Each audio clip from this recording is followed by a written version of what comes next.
Hi. So I'd like to start today by talking about framing. Framing is, well, when you think about it, motion pictures were called motion pictures because they were photographs but in motion. So if you have a photograph, generally you can put that photograph in a frame. And so we can think about this box that I'm contained in as the frame. And the frame is used to contain specific information that you want to convey to the viewer, while also creating a context for my body, right? So framing is part of storytelling. So as part of storytelling, you are using it to explain sort of where my body is in space, but also the orientation of my body. But framing can also be artistic. You can use it to balance the composition of a shot. So it's important to remember as actors that when we're performing in a frame, part of our job is to communicate our performance in a manner that is appropriate to the tightness or looseness of that framing. But at the same time, for some cinematographers, we're just set dressing, right? They're composing a shot. And our hitting our mark means that their shot is well composed. And if you look at really artistic films, and there are a lot of filmmakers that make even popular films that still put a great deal of time and attention into the composition of a shot for its artistry. We are the paint.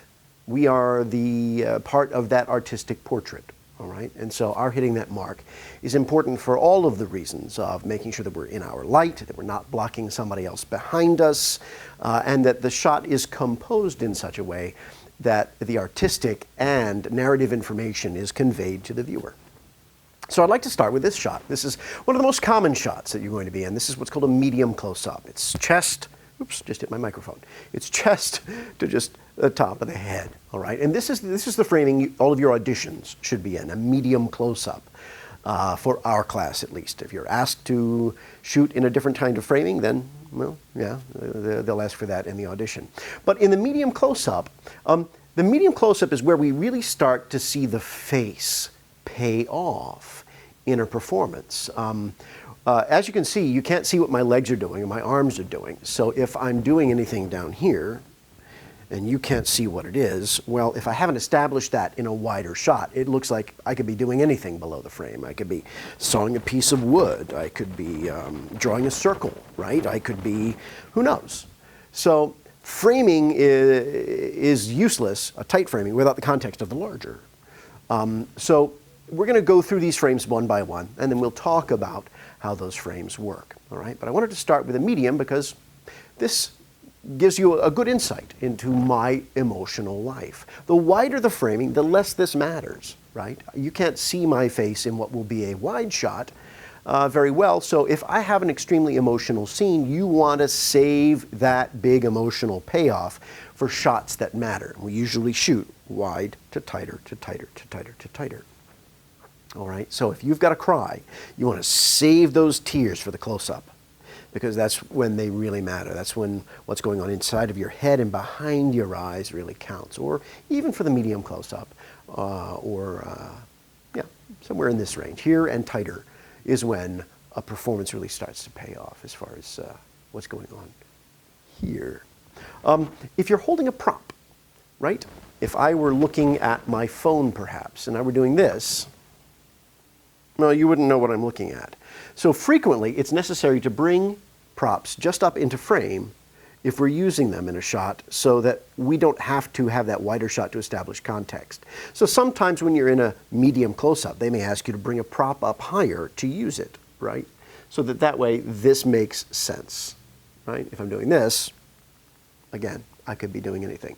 So let's talk about all of the shots and the way they create context. Right now, you assume here I am in this space, I'm well lit, I got a background, I'm wearing a shirt. But what happens if we pull out to the wide shot? The wide shot, or the full shot. Now the full shot is head to toe of the actor. Any shot that has the actor head to toe is a full shot in reference to the actor. It can be a wide shot, it can be a tracking shot, we'll talk about all of those in a moment. But head to toe, this is us. Now suddenly you've got more information. I'm wearing a mic pack. You can see the microphone. I happen to have my pants rolled up. I've got an isopod here on a stand with me. All of these things are hidden in the medium close-up. You can reveal them in the wider close-up. This is just more information. Hello, Mr. Isopod. How are you? Now, the isopod and I are technically in a full two-shot. Two-shot is any shot that has two actors in it. Two-shot can be a full two-shot, it can be a medium two-shot, it can never be a close-up two-shot because you can't fit two actors in a close-up. But a medium close-up two-shot or medium shot two-shot are the two typical sort of two-shots that we got. This is a two-shot. Hello, two-shot isopod. A full shot. This is a medium full shot. This is knees to the top of the head of the actor. Again, this works as a two-shot with Mr. Isopod here. I'll get to the point of Mr. Isopod shortly. But in both the full shot and in the medium full shot, what really matters is the orientation of your body in space. You know, how you're standing, how you're relating to other things. Physical posture matters. What you are doing in a space matters. The space and the context of the space matters. So in a full shot and in a medium full shot, you're basically doing whatever you would normally do under imaginary circumstances, because really your actions matter in a full shot more than anything that's going on here, all right? The only thing that would matter would be when, yeah, no, come on. I'm just for the class. Okay. Is when you turn, there's nobody there, but is when you would turn to face something or address something. Your body language changes, but it's still all physical. All of your beat changes in a scene, in a full shot or a medium full shot, are physical in nature. It is the interruption of action or the initiation of action, all right? So physicality really matters most in the full shot and in the medium full shot. This is a shot called a cowboy. It's like a medium full, but it's not quite a medium, which is at the waistline. It's to the mid-thigh. Can you imagine why it might be called a cowboy shot? They invented it because they needed to see the guns, right, on the cowboy belts. We still use it from time to time when something matters down to about here. Again, beat changes and acting, still pretty much physical. So here's our medium shot, waist to top of head. Now suddenly all of my physicality and the context of the space doesn't matter as much, right? And you also notice from the wide shot to the tighter shot, suddenly Mr. Isopod is too far away. Anytime we move an object, sound like a definition to you? Anytime we move an object from one position to another to accommodate a different size of framing, or anytime we change things like your eye lines for a different type of framing, it's called cheating. We are cheating an object or cheating an eye line closer to the lens. So in a medium shot, while in the wide shot it would have been fine and Mr. Isopod was way over here, in a medium shot we have to bring Mr. Isopod oops, closer. Let me get Mr. Isopod. I'll be right back. Oh, fuck.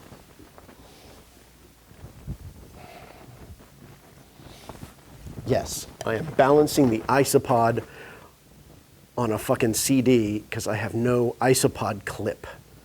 I also don't have another actor. We're all accommodating any way we can. Now, Mr. Isopod and I have a scene. Listen to me, Isopod. I think you're all sexy and you smell like the sea.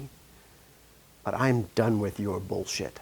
Now, if you look at me, how much of my face can you see? Not much. Nor can you see both sides of Mr. Isopod's face. This is what we call a 50-50. It is a 50-50 shot because it's two actors talking to one another, and all you're getting is 50% of each of our faces, a profile, right? So this is a 50-50 shot. So in this instance, in medium shots and a little bit tighter in medium close-ups, two shots that are 50-50 shots, you have to find a way of cheating out, right? So one of the ways we do this is using what's called on-camera eye. And on-camera eye means you're using the eye farthest from the lens to look at the other actor's eye closest to the lens. So I would do this. And suddenly we would have this scene. Look, I think you're full of shit, Mr. Isopod. You smell like the sea. You bite people in the ocean. You know, I even hear you eat other fish's tongues and replace them with your body. That is true. So here, I'm cheating out. Mr. Isopod, presumably, would do the same thing. So you'd get just enough of each of our faces so that you could see a little more of our behavior and what's going on here. One of the other things that we frequently do, and you'll see in a 50-50, is there's a reason for the actors not to have the whole conversation facing one another, right? Because acting for camera is a lot about not only what attracts us, but also what distracts us, right? And so if you and I have a scene, we're like this, but we're standing on the sidelines of a football game, well, that makes it really easy. You know, how much longer? You know, I always wondered what it would be like. Yeah, me too. Yeah? Have you? Why didn't you ever say anything? And so we only make the eye contact when it really matters, right? When there's something we absolutely need to say or we need to see the reaction to. You know, hey, Mr. Isopod, so what did you have for dinner last night? We're watching the football game. Really? Really? Cheese? Where do you get cheese in the ocean? Oh, someone threw it overboard. Okay. And so if we need the reaction, we can go there. The eye line comes here. Otherwise, we're allowed to be distracted, either by an object we're holding. Always great for this. So where'd you have for dinner last night? Cheese? Oh, someone threw it overboard. Okay. Your breath smells like the sea and cheese. Anyway, so you get the idea. In a two-shot, we have to find ways of not being hidden from the camera, but without it looking like we're wanting the camera on us. And this is one of the other big lessons that a lot of actors moving from stage to the camera can't understand. The camera will go where it needs to go to catch your behavior. All right? We don't spend a whole lot of time worrying about where the camera is or being seen by it. You've got to be seen. You've got to get into the lens. That's extra thinking. That's the thinking that background have. I want to be seen. Nope. Once you're in a scene with dialogue, your job is just to deliver the dialogue and fuck whatever you think means how you should appear in the lens. You've just got to go about your business and do the scene. The camera's going to grab shots of you that it needs. Otherwise, your job is not to seek out the lens and make sure you're seen. You never want to be creeping into a shot and making sure that you're visible. If you're on your mark, you're where you need to be. You will be in the shot as it was planned and composed by the director and the cinematographer. All right? So don't try to get your camera time. That's just amateur thinking. The idea is if you're just doing your job, the director and the DP will make sure that you are seen in the capacity that is necessary to tell this part of the story that happens during your scene. It's also the reason sometimes you get cut out of scenes, is because your performance was not relevant to the narrative. And in fact, focusing on you as somebody who came on to play a role for a day is not as important as watching what the character who has been in the entire narrative, what this scene does to their arc, how it changes them, how it alters the direction of their life somehow. All right? So this is your medium shot. So here we are in a close-up. This is where all of the payoff, the way we think of it as an actor, starts to happen. Actually, that payoff is everywhere. One of the things that has to happen in a close-up is that what you feel doesn't start to show up on your face. Let's talk about happy, because it's easy to access. When you're happy, when you smile, right, and you smile broadly, that is a lot of face action happening in a close-up. But let's talk about what really happens when you smile, all right? When you smile, the first thing that happens is your ears raise. Did you know that? Tension, the muscles here tighten. Also, the muscles tighten in the cheeks and near the eyes, right?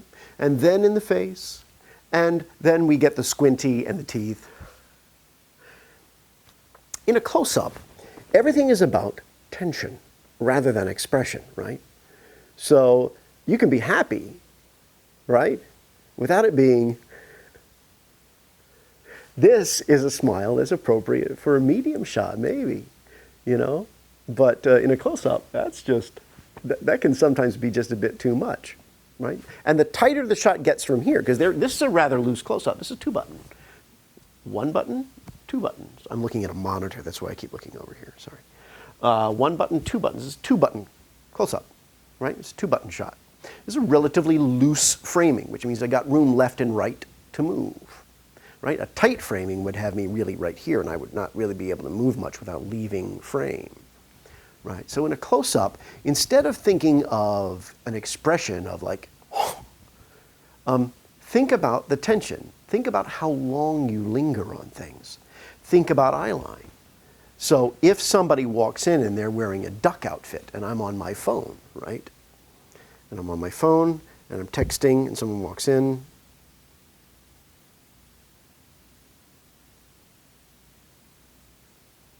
I just go back to my phone. You saw it catch my attention. You saw me maybe processing, what the hell is this? It didn't have to be this.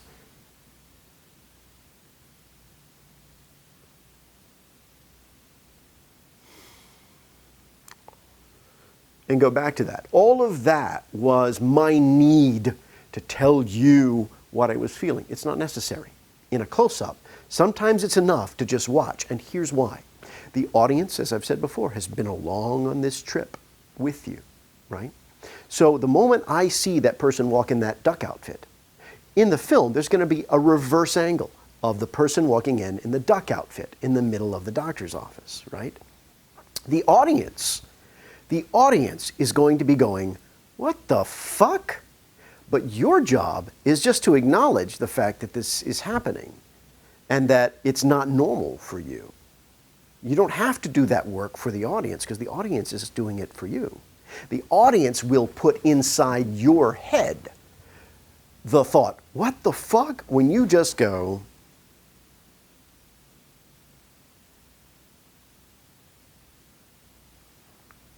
and go back to your phone and text your friend, my God, someone in a duck outfit just entered the office, right?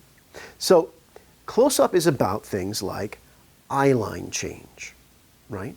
It is about the specificity of what you're thinking and how it drives that eye line change. And it is also about removing extraneous noise. And what I mean by that is, in a close-up, especially, it is important that you're not sending mixed signals, that you're not sending confusing messages by adding too many reactions, by adding too many movements. And this is where specificity really pays off. You look when something gets your attention.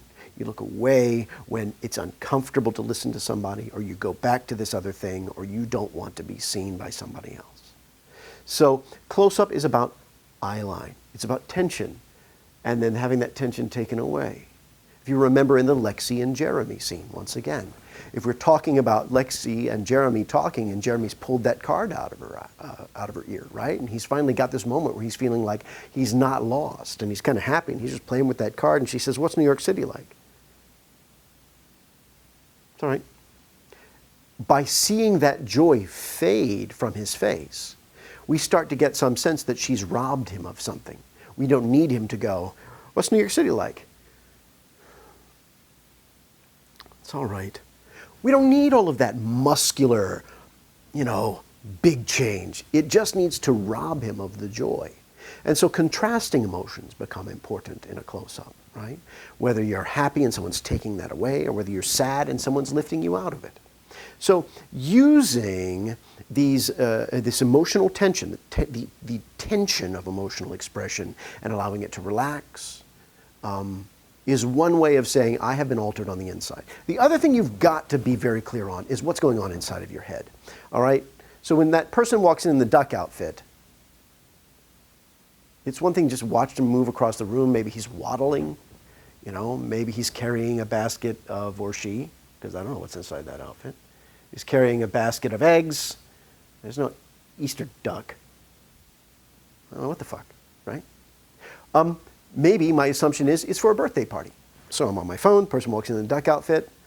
Oh, is someone anybody else see this? No? And then and so nobody else reacts. Maybe I'm noticing other people. The specificity matters because it's where it draws your eyes. And so knowing in your mind what that inner monologue is important. The other thing about close-ups is where you put your eyes. It is very important to focus on 3 what we call points of focus in a scene. These are selected when we're shooting the wider versions of these. Generally, you might have Mr. Isopod. If I put Mr. Isopod's eye line here. Now, look at this. Isopod was way over here, right? Hello, Mr. Isopod. Look how much less of my face you see. So I might cheat my eye line to Mr. Isopod a little farther over. Hello, Mr. Isopod. Hello, Mr. Isopod. I might play that differently. But anyway, so I've got my eye line to Isopod, I got my eye line to the door, and I got my phone, right? Those are 3 really specific places I can look. And the audience knows that when I look at Mr. Isopod, they know that we've established Isopod is already here next to me, right? My phone, we've established my phone, and then the camera's going to show us the duck walking in the door. So I can look any of those 3 places. Da da da da da, da da da da da. And the audience is very, very specific. So limiting eye line on close-ups to 3 points of focus is really helpful because it keeps us from doing this.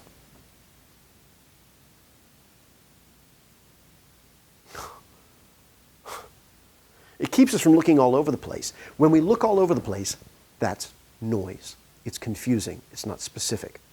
So keeping your eye line specific in close-up allows your eye line to mirror the ebb and flow of your inner monologue. What the fuck? Do you see this? I have no idea what this person's doing. Boy, they sure walk like a duck. An Easter basket? It's nobody's birthday. I might not look over there because that's not one of our 3 points of focus. So I may just stop it there. Birthday? I'm going to text my friends about this. So I've got my 3 points of focus. Keep it simple and keep it clean and be specific. And then there's this. This is the extreme close-up, right? You can see every little hair in my nose, every wild eyebrow, right? And so there, anything you think, anything you do with your face is too much. Even looking from here to there is just too much. So this is where we would lock in on someone's eyes as they're watching someone. Someone walks in the door. It's a duck. He just stands there. He reaches into his basket and he pulls out a gun. Cut to the wide shot. So in that tight close-up, we get the intensity of the internal emotion, we get the intensity of the internal monologue, we get to just watch you think, under tension frequently, trying to figure something out. All right? This tight a framing creates tension in the viewer, right? So it's probably going to be a relatively tense shot. That's about as tight as it gets. A close-up is a single body part. An extreme close-up is a part of a body part. It might be an extreme close-up of someone playing with his or her wedding ring, right? It might just be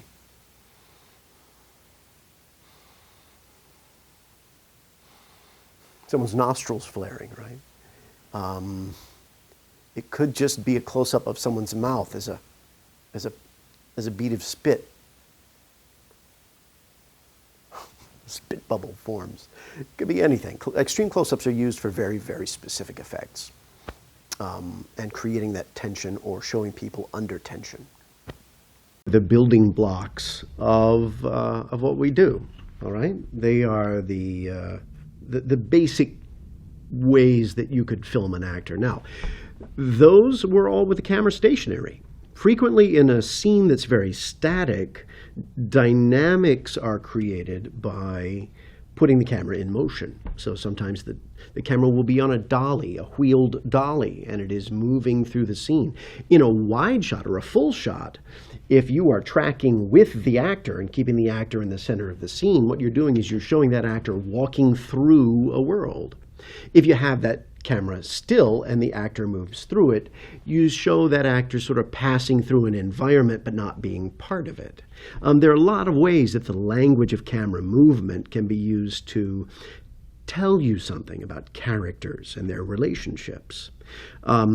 We also have this idea of how close to the line of sight of the lens you are and whether that includes you in the conversation. So If you're watching two people have a conversation and the camera's at some distance, then you're separate from that conversation. You're watching them as though you were judging them from afar.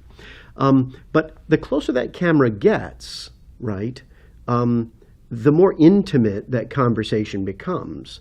If you're still on the side watching two people have a conversation like this, like in a 50-50 shot, you're still not part of it. But the closer that camera moves to the axis of the actor's vision, right, the eye line of the actor, the more suddenly you become part of that conversation. And sometimes rather than, so you'll have a two-shot, right, and then you normally have what's called an over-the-shoulder, which is you'll have a close-up of, you'll have the conversation of two actors acting like this. Then you're going to put the camera over the shoulder of one of those actors to get the other actors close-up talking to that actor. And then you're going to reverse the close-up over the shoulder of the other actor. If you include the shoulder, you're reminding us that the actor whose back you're behind, that their point of view matters, that they're that they should be considered in the argument the other character is making. If you exclude them and you just get a clean close-up of the other actor, then somehow you're telling the viewer that the person to whom they're speaking doesn't matter as much. There are all kinds of ways you can do this. But an OTS, over-the-shoulder shot, is that close-up in a conversation where they would put the camera over my shoulder, somewhere right about here, and shoot over my shoulder at you. One of the other ways that can make you, the viewer, a really intimate part of the conversation. So an over-the-shoulder shot, I'd be talking to the other actor over here, just like we do in auditions, right? So the camera's not in my eye line. I'm just saying, what's that? Yeah, give me. Sorry. Right? And so that would be the close-up of me having the conversation with the actor that's right there. But what happens if I decide I want the viewer to feel like they are the person being judged by me?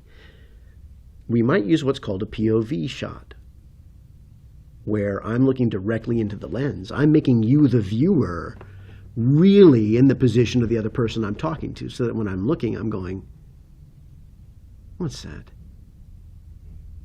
Yeah, give me. Sorry. And I'm using you. Suddenly, you as the viewer feel like if I'm berating, if I'm shaming, if I am engaging in abusive behavior, perhaps, with the other character in the scene, suddenly I want you to feel that abuse, perhaps, more personally. I might put you inside the eyes of the other character. I would do a POV shot, a point of view shot. So all of these shots are part of the language of cinematography and how we manipulate things. But keep in mind, too, that the director and the cinematographer are planning very specific things. They're planning things like lens choice and how close one character is to the lens versus the other, right? They're planning lighting choices so that you feel a certain way, either cold or in Minority Report. If you watch my demo reel, that scene from Minority Report is desaturated. Everything is gray. Everything in that world is colorless for the most part, right? And so that's a way I'm sort of priming you, the viewer, about how to feel about this world, that there's no warmth in it, there's no color in it, that this constant state of surveillance that they're under has turned them into a culture without sort of life. If you watch the clip from Virus, which is that scene in my reel where I'm on the Mir space station, the light is blue. In space. Why? It's not blue in space, but it makes you feel cold. It makes you feel isolated. So all of these things, textures, colors, the way the camera is used, even sound design. So when you are recorded in a close-up, in dialogue with another actor, it is vital that your dialogue not overlap.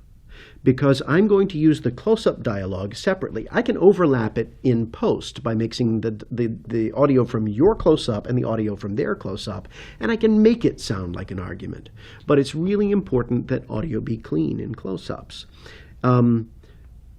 So in a lot of scenes where there is action taking place and it sounds like they're doing exactly what they're doing, a lot of that audio is not being recorded while it's being shot. It's being layered in by what's called a Foley artist, who, for instance, watches you walking down a road in the wide shot and says, oh, they're walking on gravel. They go to the gravel box and they watch your footsteps. Maybe you've seen this in some DVD extras. And they start moving shoes on their hands through this gravel and recording it.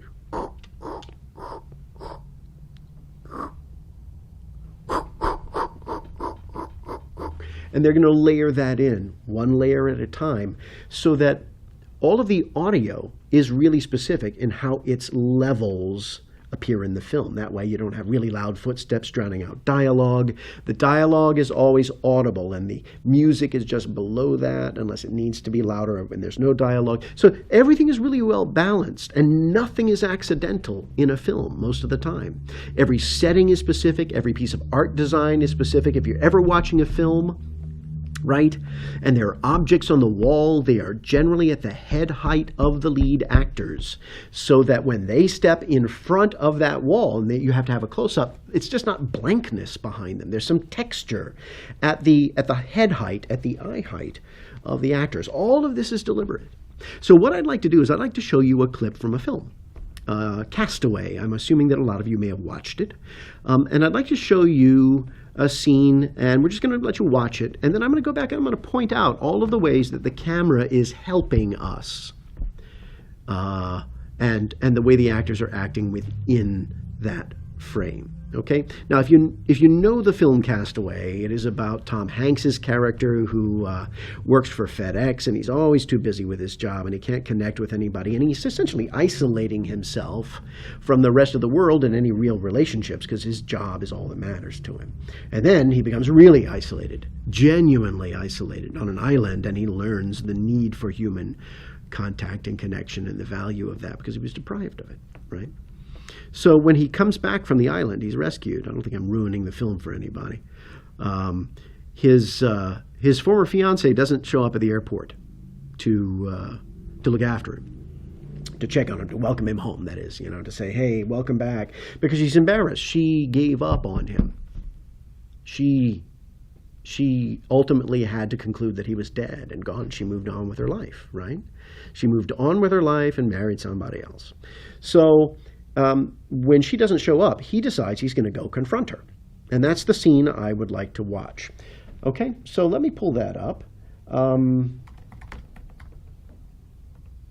There it is. And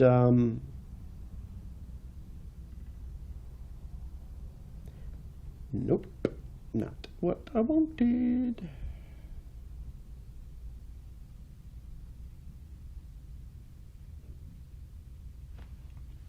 There it is.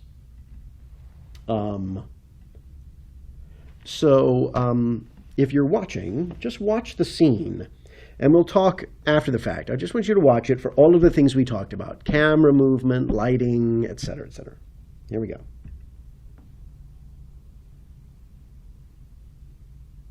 Go.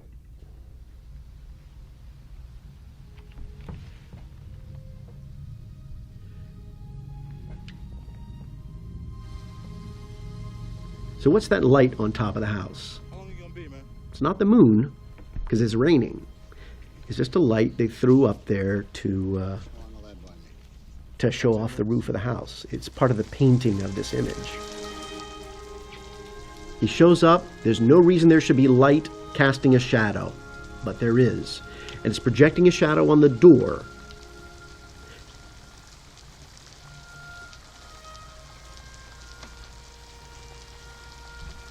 Build that tension.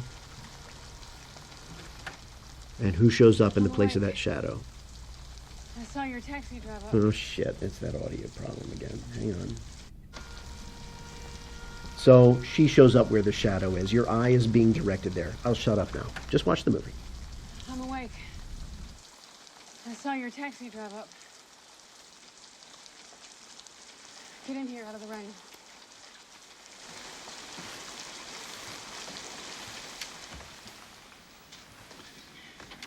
I saw you down at the hub today, so I know you were down there.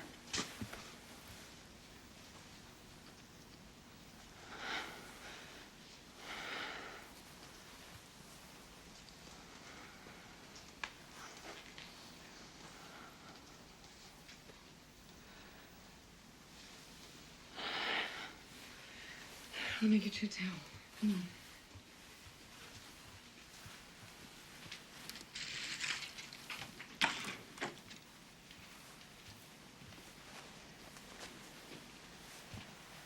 You're sleeping.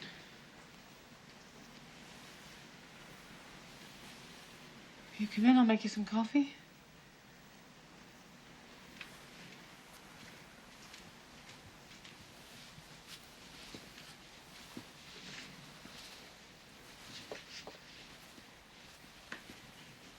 It's a nice house. Yeah, we got a nice mortgage, too.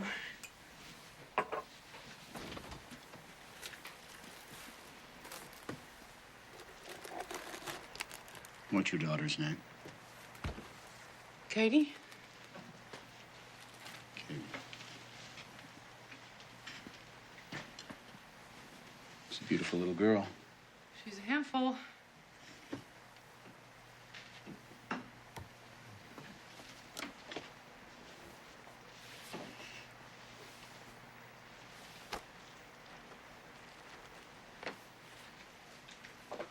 So let me get one thing straight here.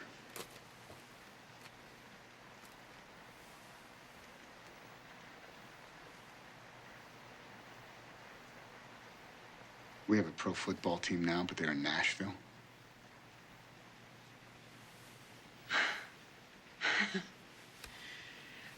Yeah. Oh, my God. Okay. They used to be in Houston. First they were the Oilers. Now they're the Titans. Houston Oilers are the Tennessee Titans. Yeah. But that's not all. They went to the Super Bowl last year. And I missed that.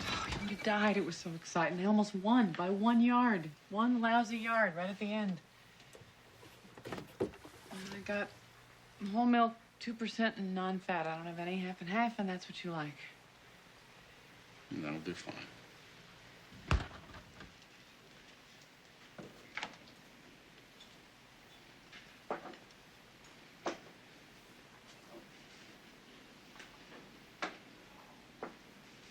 What happened to you becoming a professor?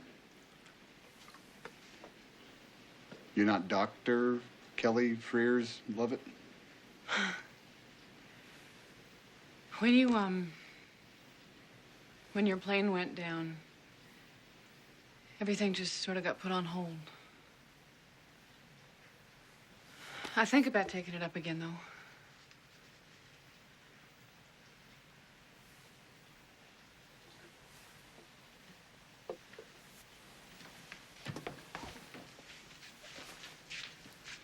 I came out here to give you this.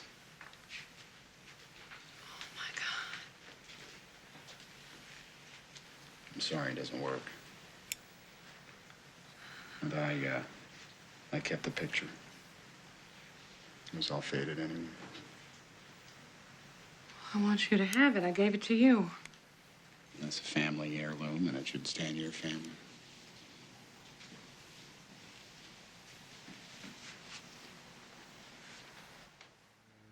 There he goes, and he's isolated again. So let's talk about that. So that's the scene from Castaway. Why on earth did they choose a rainy day for this reunion? Well, if you remember, every time he was on the island, when he was looking at her picture in the watch, it's raining. He's got a flashlight, and he's sitting in the cave. So it just feels natural that he would go to visit her on a rainy night. So let me ask you a question. How cold is it outside? Is it what season is it? Fall? You know, it's clearly it's pretty chilly out. You know, all that rain and stuff. However, if you look, he's wearing a short sleeve shirt. He is wearing a short sleeve shirt.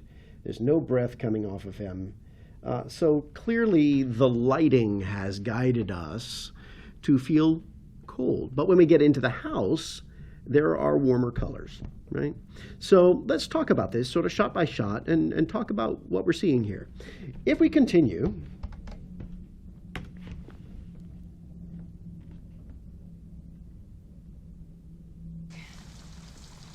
I saw your taxi drive up. so the camera's moving into her eye line over the shoulder, right?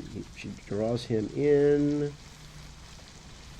turns away, and he comes in. We get a moment here where we get a close-up. Now look at the tension on his face. Does he look like a happy man? He looks angry, doesn't he? Now think about why he came here. He came here to ask the question, why did you give up on me? Why didn't you show up at the airport to welcome me back? How could you forget about me? He is not a happy man, and this close-up lets us see it. He is expecting that she is going to lie, that she's got bad excuses. He is expecting the worst. And yet, Okay, so I know you were down there. he just said, I was looking for you at the airport today, and I know you were down there. And rather than deny it, rather than say anything, she does something. She hugs him, and she holds him.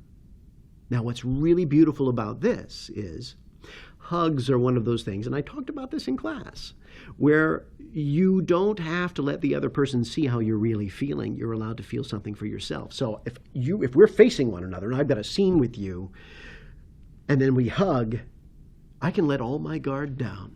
Everything I'm really feeling becomes visible because your face is over here facing the other direction. You can't see how I feel. And that's why I love hugs in films, is because actors in that hug can show their true self. And when we get to see her true self, she genuinely is happy to have him home. And he's confused, and then he accepts it.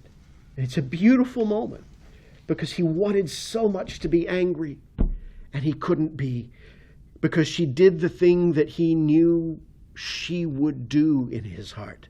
That she could never be the kind of person who would never show up at an airport and would be that callous. And suddenly she was who she had always been to him. And then I love this. She breaks the hug. Because why? Pull out to the wide shot. This is her house and her family and her life. And she is part of this house now. She's not his fiancée anymore. So suddenly from that really intimate, tight shot where we think, oh God, they are still connected, boom, out to a wide shot. Robert Zemeckis reminds us that no, her life is a whole different context. And she had to break that hug because she has to remind herself and him, no, this is where I belong now, right? And look at that framing. Inside a box, right here, the door casing, inside a larger box of the frame, inside these bars here, it's like a little jail. I'm just saying. And also, if you notice, we talk about apple boxes. Look at her. He's much taller than she is. So to accomplish this, she had to be up on her toes, which says, too, that she is making an effort. She had to go through a lot of discomfort to remind him and tell him, no, I care about you. I still love you as a human being and as someone who's important to me. And we get to see it through the tension in that toes. I fucking love this film.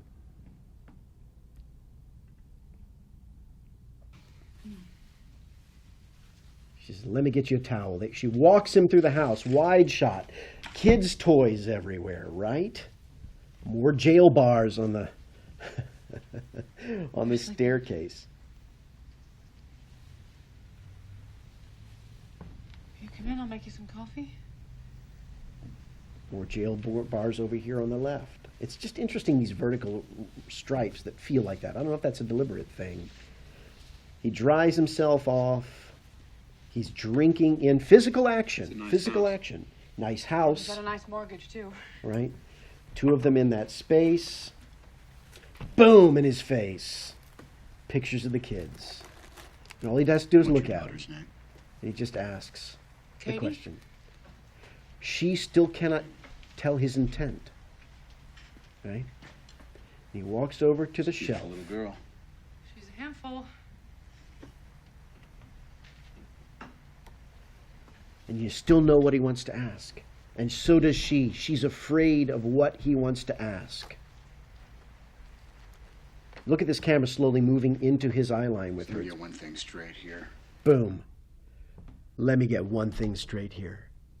She knows what he wants to know. Why weren't you there? Why did you remarry? Why did you give up on me? Now, look at this shot. This is like a medium wide shot, medium full shot, right? Top of head to mid thighs. And it's all about the physicality, right? It's all about the physicality. She's making coffee. She's making coffee. She's making coffee. Also, look at the props behind his head. He is framed by her new life, surrounded by it. Right? So watch what happens. So let me get one thing straight here. She freezes. She doesn't look distressed on her face, though she is. Her face is acting for the close-up, right? Not too much tension, not too much expression. So when comes time to go in for the close-up, that'll make sense. But in this wider shot, she's acting with her physicality. It interrupts the making coffee. She physically, literally freezes. That is acting for the wider shot. That's what her body is doing. It affects how she does what she does. And it was really specific. Let me get one thing straight. Oh, God. And she waits.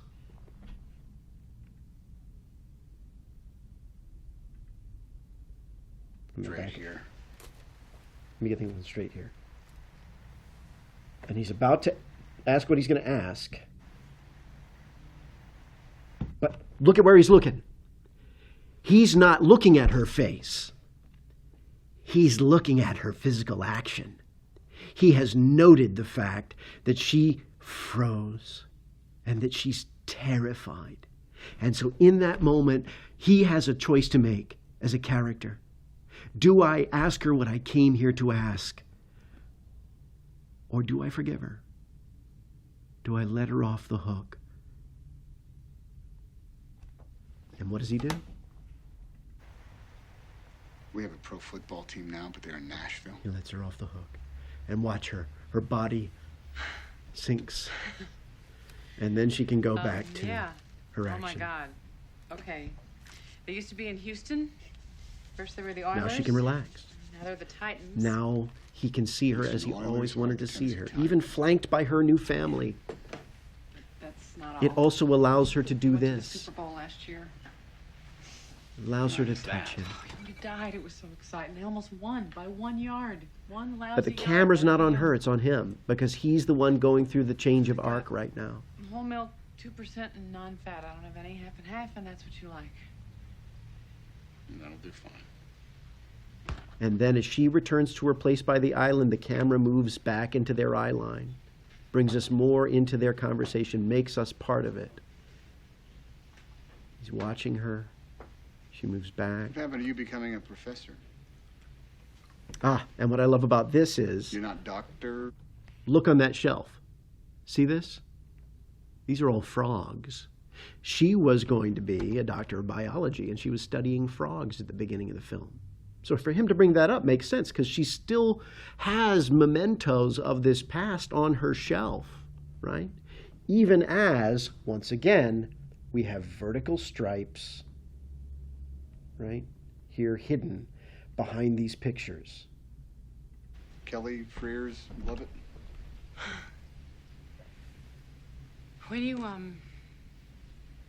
When your plane went down, everything just sort of got put on hold.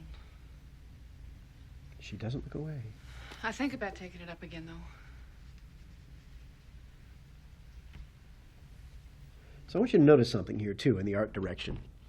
So this is her new life, right? She's given up everything that she was, and she has made this new life of being a mother and being a housewife, all about, that's her identity now. And we saw it in the wide shot. She was surrounded by that stuff. But look at the kitchen. She's wearing white. The oven is white. The coffee maker is white. If I scrub back, you'll see it. Look at it. The window's white. The dishwasher's white. The oven's white. The countertop is white. The coffee maker is white. The coffee grinder is white. The mug is white. Everything's white. She has blended into this new life. She is fully part of it. That's incorporated into the art direction, right? Ellie Frears, love it. When your plane went down, Nice medium everything close up just here. sort of got put on hold. It's really about her eye line, and she's brave. I She think loves about him. picking it up again, though. She looked him in the eye as she said that.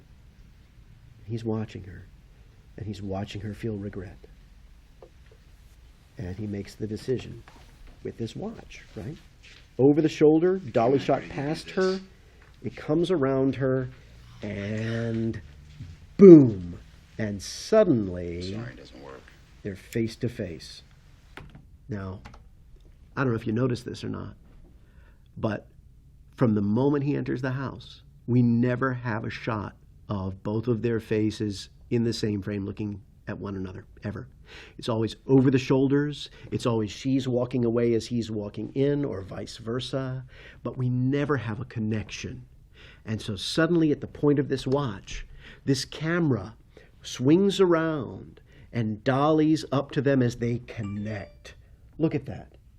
They connect, And I kept the but it picture. doesn't stop. It was all faded anyway. It keeps moving. Because this isn't I a want real you to have connection. it. I gave it to you. No. That's a family heirloom, and it should stay in your family. And as he backs up, he is isolated, and the camera slowly frames her out so that he's alone. And then look at the even the wallpaper back here on the wall is bars, right? This is her prison. I love that scene. And when you're part of a film where you have a really experienced and artistic director and cinematographer, this is the kind of magic that happens. Your performance is held in a framework of all of this, and you're one part of the larger production whole telling this story. Now, it's really interesting. The original script of Castaway is available online. And this scene is nothing like. In fact, the original shooting script is nothing. The first draft is nothing like this film. This film evolved and grew because of the participation of the actors and because of their development of the character prior to shooting and their input. So this is a magical film because of these actors. So I hope that gives you some sense of the way a film can use framing and the way that your performances, you can go back and watch this again, you might see other things. The way performances can be still, but full, right? They're just looking. And in wider shots, if is necessary, then in the wider shot it plays. But in close-ups, there's none of that. There are people simply always connected to the other person. This is why when we say get off of yourself, focus on the other person, that's why it matters. Because in close-up, it's very rarely about what's going on inside of you. It's always about watching the other person. What are you afraid they're going to do? What do you think they're feeling about you? And close-ups are so much in scenes with two or more people about people watching one another. Just watching. Just watching. And perceiving. I hope this has been useful. This is a long one to put together. I'm sorry it took a little longer than expected. So anyway, I'm going to include some printed information about the terminology that we've covered. That printed terminology is the stuff that's on the test. This video was just to sort of flesh that out and help putting it in context. Your next audition will be posted on Friday. It will be due next week. We will have our test next week. I love you. Stay safe. I'll talk to you soon. Bye-bye.